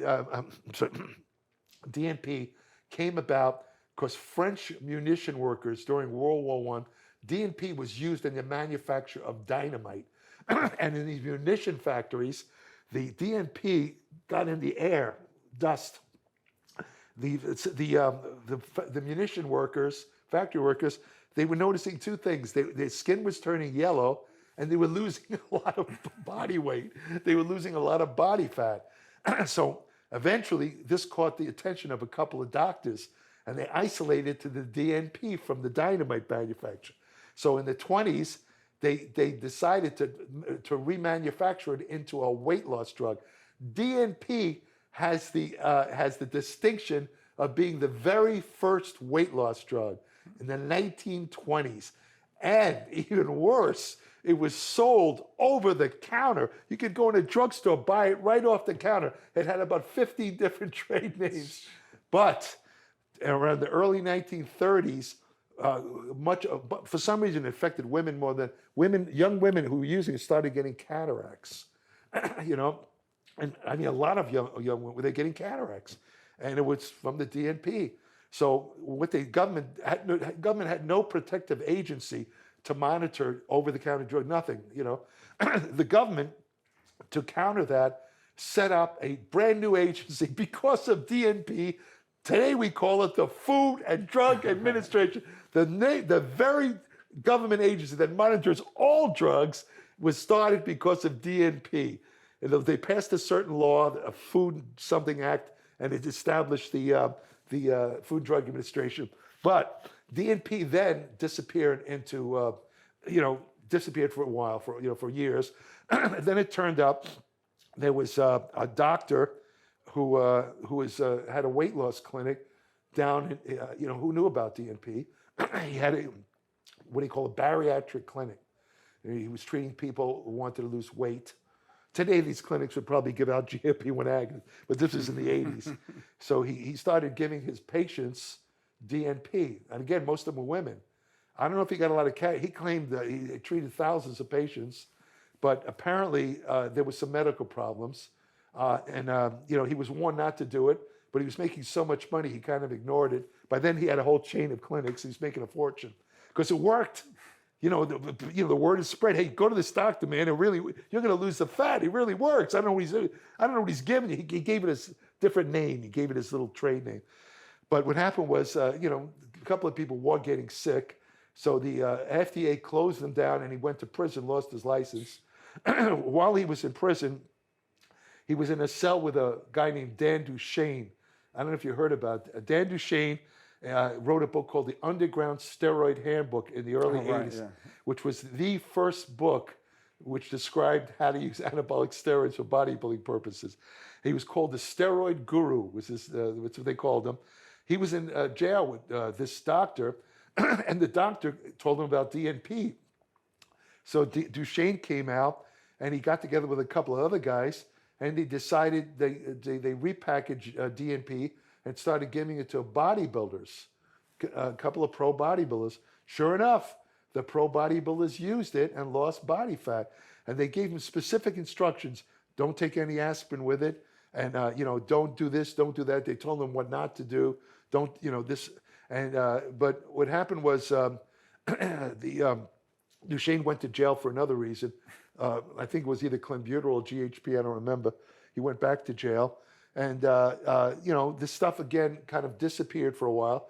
Then it came back a couple of years later, and it's still in use today by many pro bodybuilders, including one bodybuilder. I don't want to embarrass him by mentioning his name, but you interviewed this guy. He was a top Mr. Olympia. He is very open about talking about his drug regime, but he never mentions this stuff. But how do I know he took it? Because another pro bodybuilder called me on the phone one day and said, listen, blank told me how he gets shredded the last 2 weeks before a show. It's DNP. What do you know about this, Jerry? I said, well, this is another top 5 bodybuilder, competitor of Mr. X, let's call him. I said, let me tell you, this stuff, if you want to try it, don't take it before a contest because it's unpredictable. I said, when you take it, it makes you feel like you have the worst flu you'll ever had in your life. You have to understand. Remember I talked about ATP being the elemental source of energy? DNP works by inhibiting a process in the mitochondria. That's where energy is produced in the cell. It inhibits a process called oxidative phosphorylation, which produces AMP. DNP is like throwing a monkey wrench in the production of ATP. So the body needs energy. So if it can't get ATP, it's going to go to the next readily available body fat. That's how it burns body fat. Unfortunately, in doing so, like I say, it causes this increase in internal body heat, where if you take a little bit, there was a doctor right around that time in the 20s when they were experimenting with DNP. This doctor in San Francisco, he didn't want to experiment with different dosage. He used a lower dosage, he lost body fat. So what he did is he decided to opt the dosage. So he went into a hotel room and he knew about the body temperature changes. He sat in a cold bathtub when he put ice in to prevent the excess rise, and he took an extra dose of DNP. They found his body about 2 days later, still in the bathtub, and when they did the autopsy, his internal organs were barbecued. They were cooked from the inside. Wow. Yeah, that's what happens when you take DNP. So what happened was, in the last couple of years, DNP showed up on the internet. It's being sold over the internet as a weight loss agent, and about 50 people have died. And these are not bodybuilders. These are young women, young men, who their only interest is in losing body fat, and they followed the directions. Now, you say to me, wait a minute, if they followed the dosing directions, why did they die? And this is where people have attacked me for what I'm about to say, because I mentioned this in my articles and videos. DNP is a funny situation.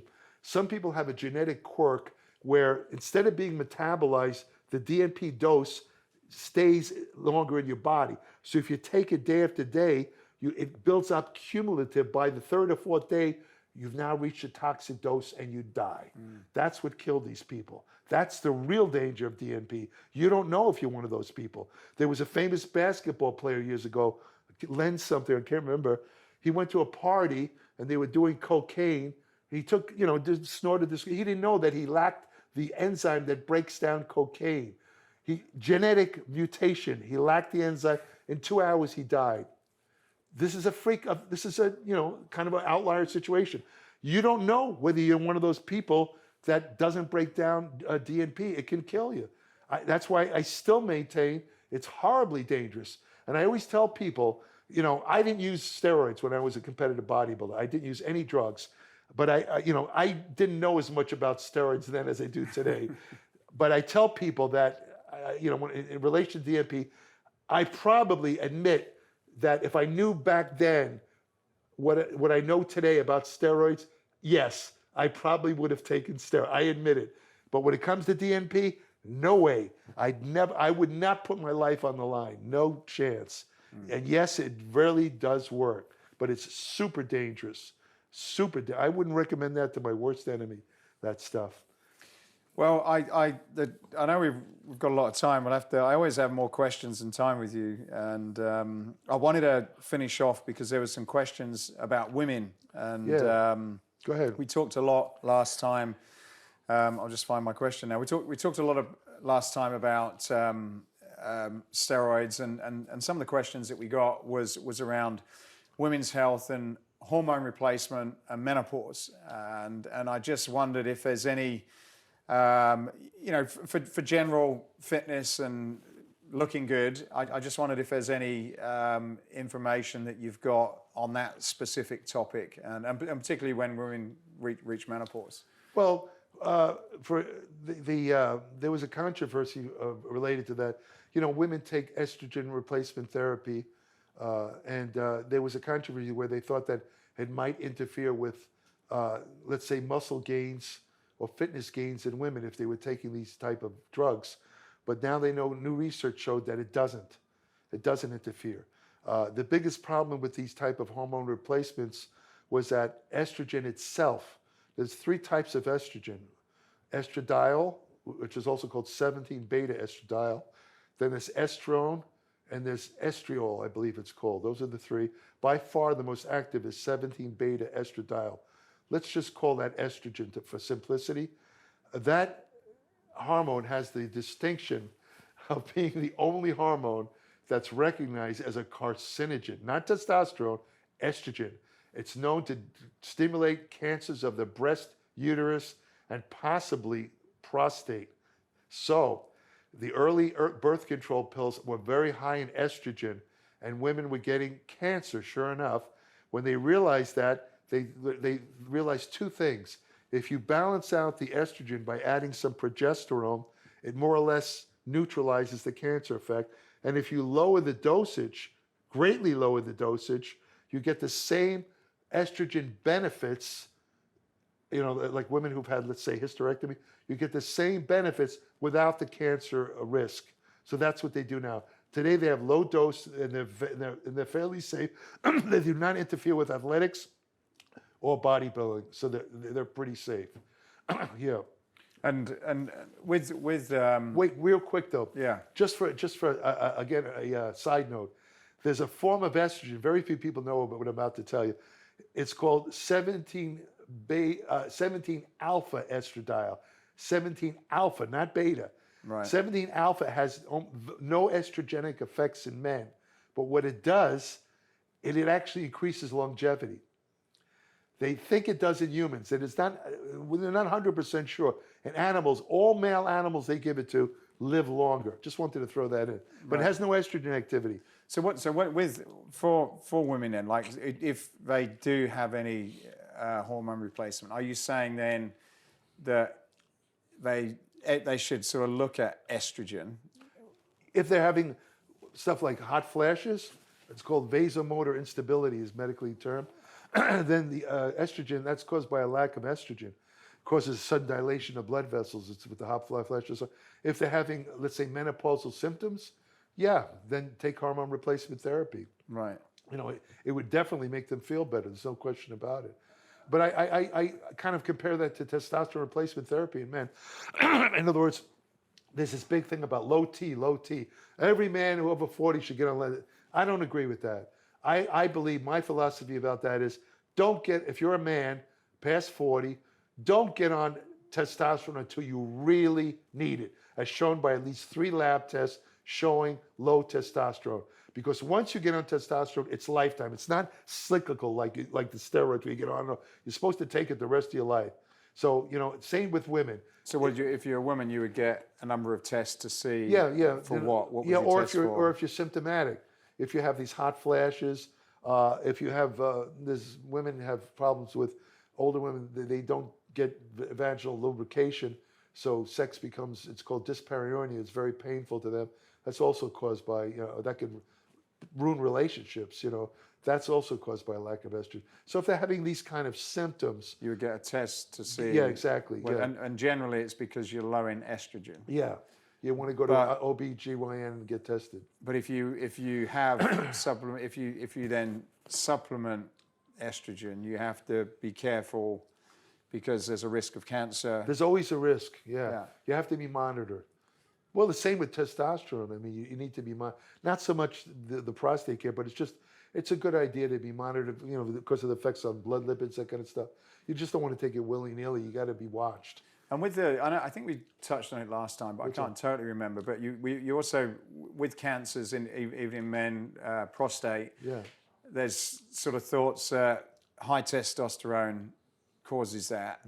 But, and then obviously they reduce the testosterone. But I'm not sure whether you would mention it or someone else is saying it. Now they're kind of like not totally sure if that is the case.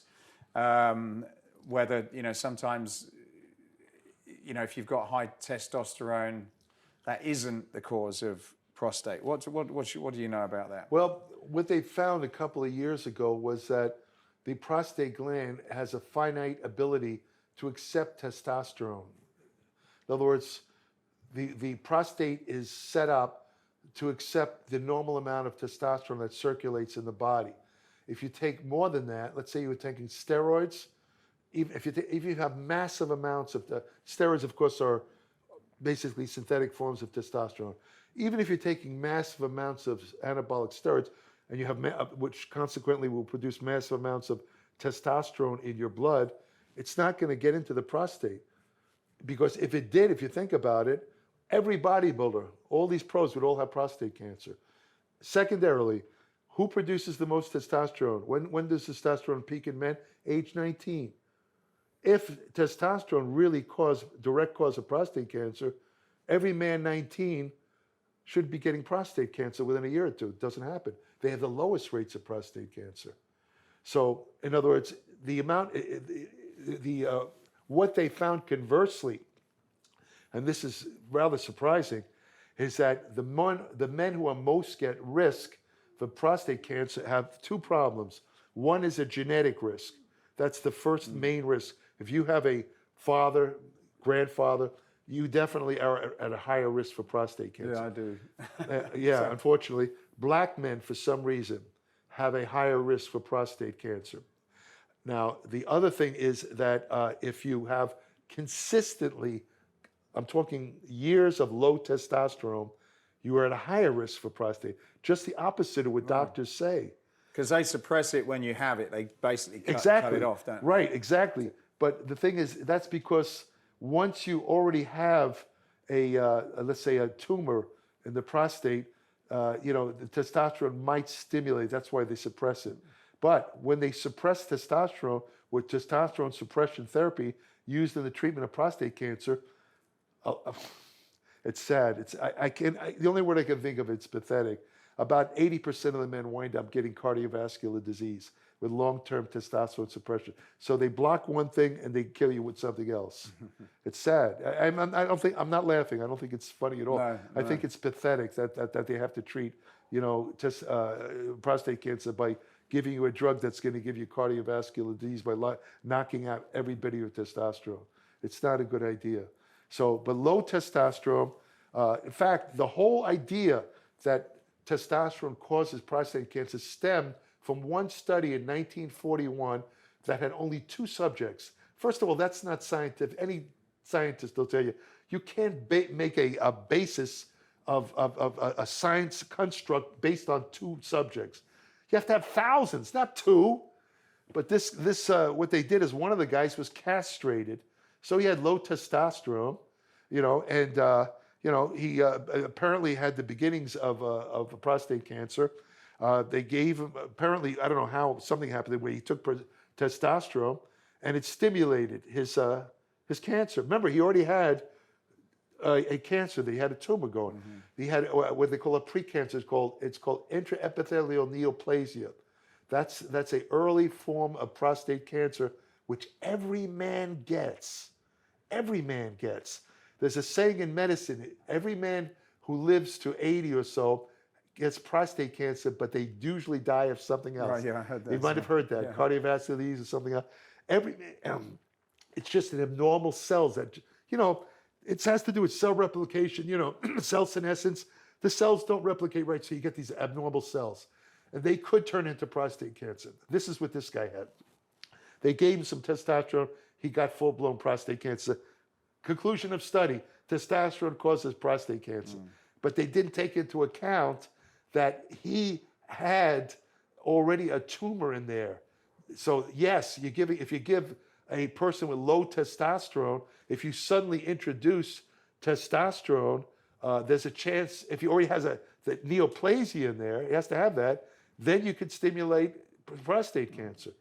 But in other cases, it's all you're going to do is normalize the testosterone level. It's not going to give you prostate. In fact, there's a couple of urologists who are now suggesting, this is kind of shocking, that you can actually give testosterone to men that are being treated for prostate cancer. They're suggesting giving testosterone to these men.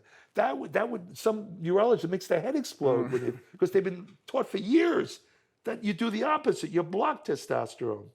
So what is your, after you looking at this, what, and I'm not saying this is any medical advice or whatsoever, but what are some of the conclusions you've got that you think over time, do you think that they may have got that wrong, and over time they may look at this differently, do you think? Well, I think that the idea that, I think the major problem is doctors are indoctrinated, a lot of doctors are indoctrinated because of that study to believe that testosterone is a carcinogen like estrogen.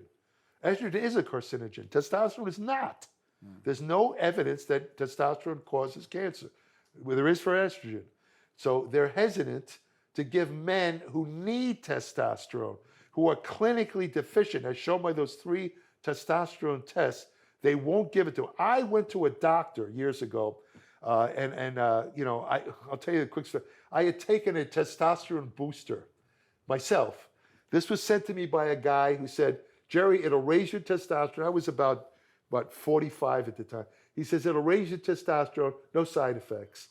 And I trusted the guy. Sure, send it to me. I took it, and sure enough, I got stronger. My muscles were growing. Oh, this is great. I'm getting a steroid effect without taking steroids. Unfortunately, what happened was I noticed that my testes started to shrink, which is a sign of testosterone suppression. That means your natural testosterone is, when you take exogenous testosterone from the outside, your body stops producing gonadotrophins. Remember we talked about last, like lutein, which cause your body to produce that. It turns off. So if your testes aren't getting that, it's like, again, to use it or lose it, they shrivel up. And I was concerned about that. So I consulted a doctor. I said, listen, I've left something out. I found out that the supplement was what they call a designer steroid. He didn't tell me that. It was an actual steroid. I admit, this is the only time I ever took steroids in my life. I admit it, but I didn't know it at the time. So I consulted this doctor, and I said, listen, doc, I told him the story. I said, I would like to get on, I don't need to get on testosterone therapy yet, but could you put me on a course just to normalize it? Because I took a testosterone test, and another doctor called me 2 days later and said, Mr. Brainum, we got the results of your testosterone test. He says you have the same testosterone level as a 7-year-old girl. And so I said, wait a minute, hold on a second. I knew that you needed testosterone to build muscle. And at that time, I was still interested in building muscle.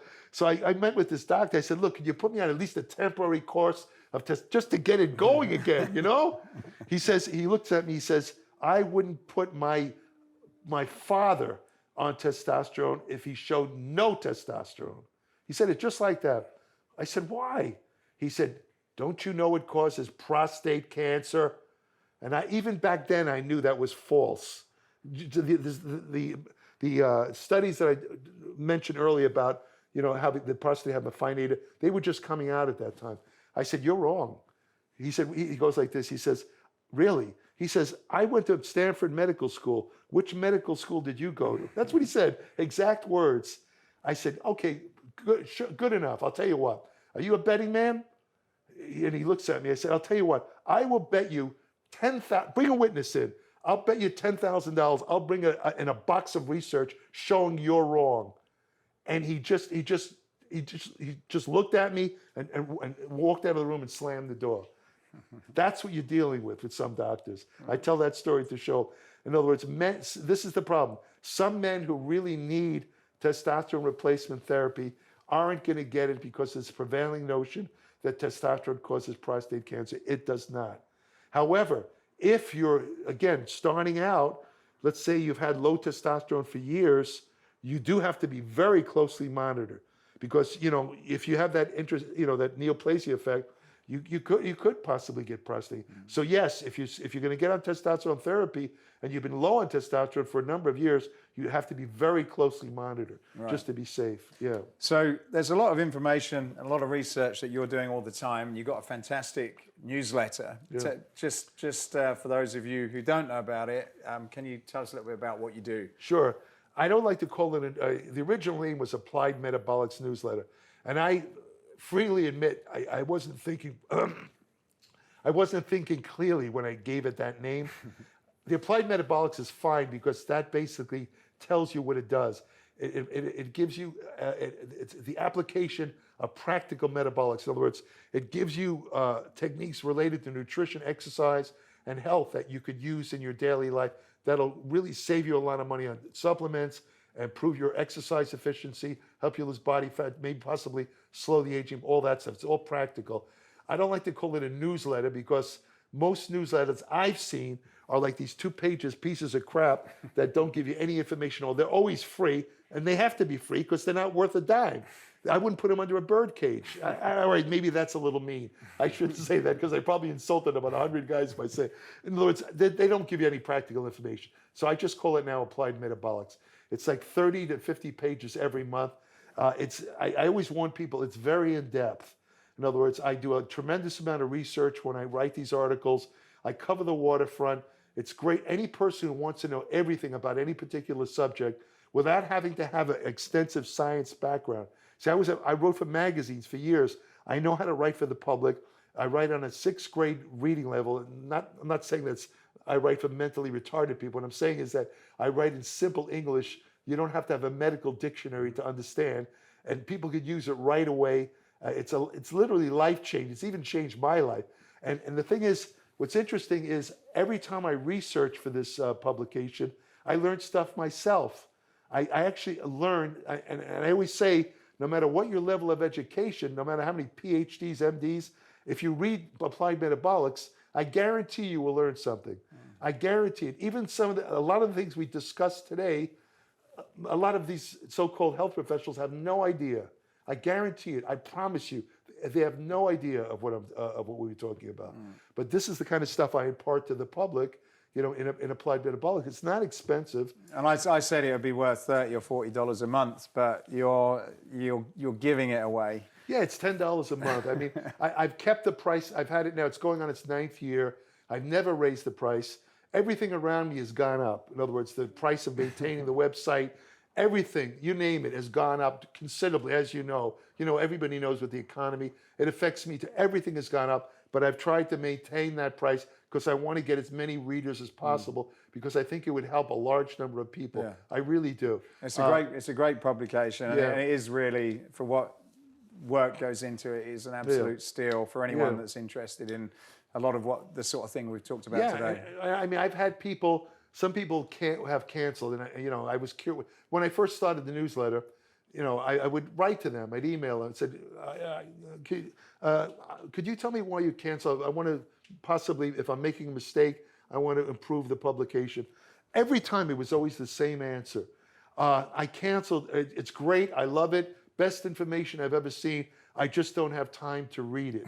It's always, even today, I still get that. I don't ask anymore, but people will send me an email, Jerry, I have to cancel. I love your newsletter. I just don't have time to read it. I got one just the other day. Still get these things all the time.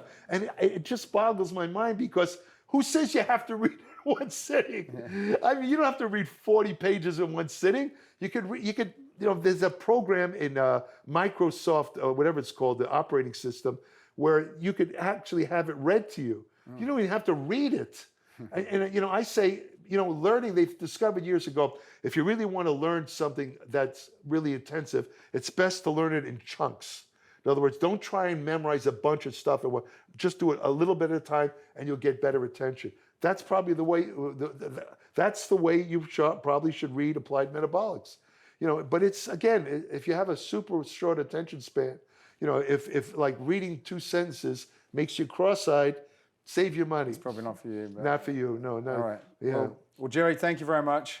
Sure. It's been a great. I always learn so much and feel there's so much that I don't know. I don't know how you keep all of this stuff in your head. I don't know myself. But thank you again. Really appreciate your time. Thanks. Always great to talk to you, man. Thank you for listening to this episode. If you've got any value from it whatsoever, then please do us a favor, like, subscribe, tell somebody, and that will help us to be able to continue to do more of these and help you escape your own personal limits. Thanks for listening.